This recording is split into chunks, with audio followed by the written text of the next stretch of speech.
अगर आपने यहाँ से सोच सकती हैं कि मुझे हवाई जहाज से यात्रा करना है, आप इस जगह से हवाई जहाज की यात्रा कर सकती हैं।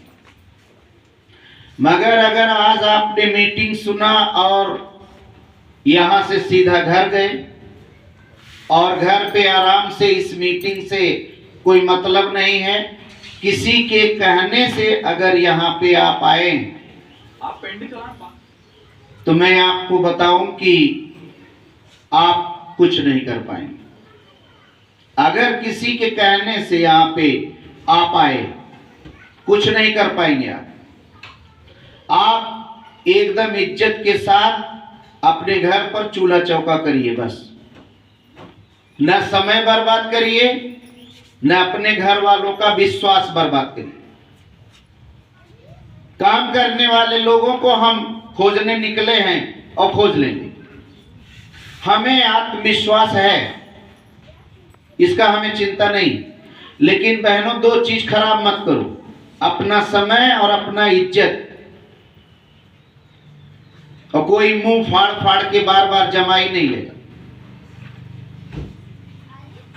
बहुत स्ट्रिक्टली बैठेंगे आप, और कोई यहां से कोई पानी, कोई पेशाब करना नहीं जाना है। किसी को जाना है घर, सीधा निकल लीजिए। अब दो ही पे काम हो। हर जगह मीटिंग में कर रहा हूं, बहुत कम संतुष्टि मुझे मिलती है, और उसका कारण एक है, तल्लीनता, समर्पणता की सबसे जबरदस्त कमी दिखी। थोड़ा कोशिश किए हैं, एक बार फिर से गुड मॉर्निंग। चलिए, सभी साथियों को मैं धन्यवाद देते हुए अभी हम आप सभी के बीच आ चुके हैं। कितने लोग डिसीजन लेना चाहते हैं? डिसीजन चलिए, डिसीजन मतलब निर्णय। तो हम आगे अपना परिचय बताएं, आगे आप सभी के बीच जाएं। आज यहाँ पर मैं आपके सामने कुछ रखने के लिए तैयार हूँ, कुछ कहने के लिए तैयार हूँ। आज मुझे बहुत गर्व महसूस हो रहा है। मैं एकदम अंदर से जो फीलिंग होता है उसको सिर्फ महसूस किया जा सकता है। आज मैं उस लायक हूँ तो किसी न किसी का हाथ होगा। हाँ या ना? yes. हाथ है या नहीं है? जन्म लेना अलग बात है, जीवन में कोई आ गया वो अलग बात है, जीवन को निखारना वो अलग बात है। बात है कि नहीं? yes. तीनों का अलग अलग मायने होता है। एक होता है सोल और एक होता है सोल। क्यों भाई साहब? शब्द दोनों एक ही हैं, लेकिन ताकत दोनों की अलग अलग है। एक सोल नीचे होता है और एक सोल अंदर होता है। बात समझ पा रहे हैं? तो आज मैं धन्यवाद देना चाहूंगा। आज मैं उस लायक हूं, आप सभी के बीच बोल पा रहा हूं, तो आज हमारे भैया और भाभी का दिन है। मैं कृतार्थ हूँ। उस कर्ज को भी जीवन में हम कहाँ उतार सकते हैं वो मेरे बस की बात नहीं है।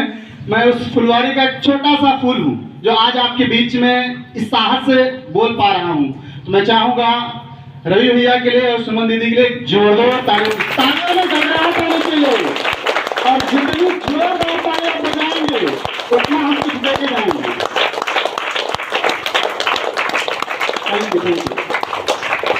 अच्छा, आप लोग हैरान होंगे ताली क्यों बजाया जा रहा है?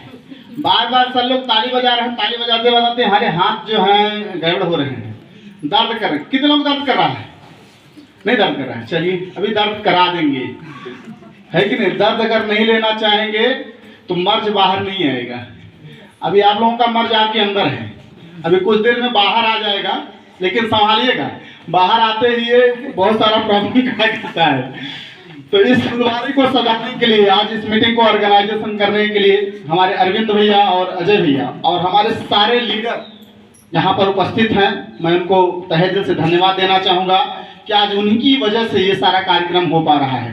और हम इसको साथ देने के लिए हमारी दो बहनें आई हुई हैं सुल्तानपुर से, मैं उनको भी इसी के साथ धन्यवाद देना चाहूँगा कि आज हम सभी लोग मिलकर एक डिसीजन लेने वाले हैं। माइक साथ देगा कि नहीं? और बिना माइक का भी कोई टेंशन नहीं है। सही है सर, बिना ये आवाज मलेशिया तक जाएगी, आवाज मलेशिया तक जाएगी। तो चलिए हम थोड़ा अपना परिचय बताना चाहेंगे कि हम यहाँ पर क्यों आए और कैसे आए, जानना चाहते हैं? दुनिया में डर कई प्रकार के होते हैं। कितने प्रकार के डर आप लोग जानते हैं? और महिलाओं के लिए खास करके डर वो बहुत सताता है। सबसे ज्यादा डर महिलाओं को किस बात का होता है? इज्जत का। मेरी इज्जत न चली जाए, बात है कि नहीं? इतनी इज्जत को लेकर वो तवज्जो देती हैं, लेकिन घर में उनका कोई इज्जत नहीं होता है। होता है क्या? नहीं होता है। अच्छा, पुरुषों को क्या ज्यादा सताता है डर? महिलाओं का तो इज्जत उनके घर में ही है, लेकिन पुरुषों का इज्जत टहलता है। क्या करता है? टहलता है। अगर आप अपने आप को मानव समझते हैं तो मैं इस बात को आज आपको पक्का करना चाहता हूं, आपकी इज्जत आपके हाथ में है कि आप इज्जत को लेकर टहलते हैं या दुनिया में आपकी इज्जत होती है। ये आपको समझना बहुत जरूरी है। ये मैं सिर्फ प्रमाण करने वाला हूं, और आज मुझे विश्वास भी है, मैं जितनी भी मीटिंगें की हूं, पूरे लाइफ में जितना मैं मीटिंग कर चुका हूं, आज सबसे सुपर और डुपर मीटिंग चलने वाली है। सिर्फ दिल थाम के बैठिएगा, उसके लिए हमें समय की जरूरत है। देना चाहते हैं? yes! देना चाहते हैं? yes! मैं आपका बहुत कुछ तो नहीं बदल सकता, लेकिन यहाँ बैठे हुए अगर इंसान ने डिसीजन लिया तो मैं इस चैलेंज के साथ कहता हूं कि आपका जीवन जरूर बदलेगा। ये मंच कहता है, ये मंच कहता है।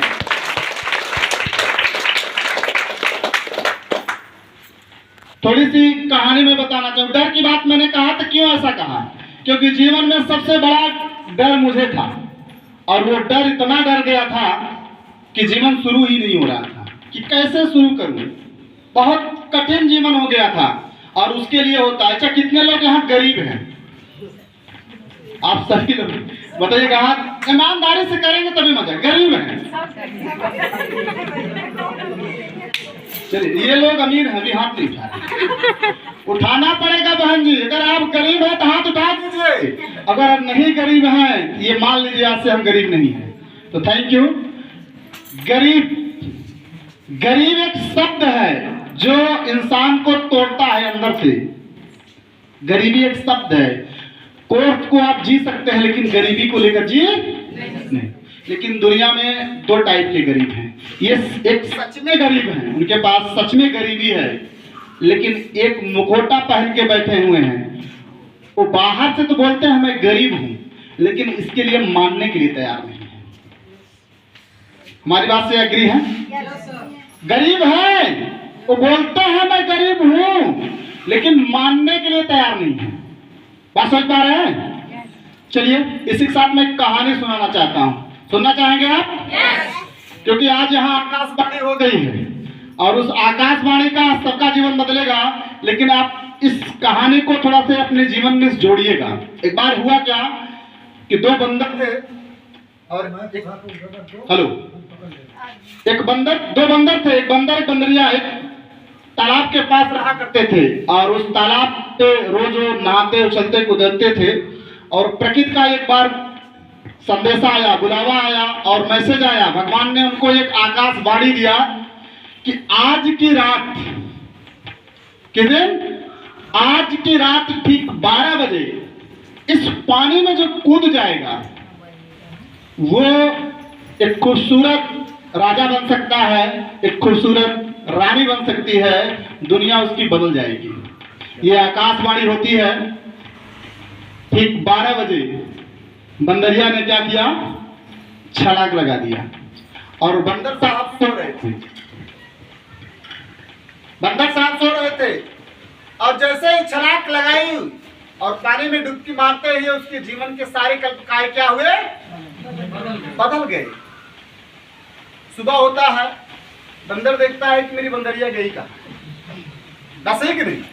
एक खूबसूरत रानी बनकर उसी तालाब के सामने खड़ी थी। बंदर साहब बोले कि यहाँ किसी को आपने देखा है? हमारी बंदरिया थी और वो खो गई। बंदरिया को सर ये आवाज क्या? चलिए, तब तक आवाज जा रही है? तो आप समझिएगा उसी समय आकाशवाणी का वो सुनी और उन्होंने छलांग लगा दिया, और छलांग लगाने के बाद ही क्या हुआ, वो रानी बन गई। क्या हुआ, रानी बन गई। और जो बंदर साहब थे वो उसी रूप में थे। इस कहानी को आप समझिएगा।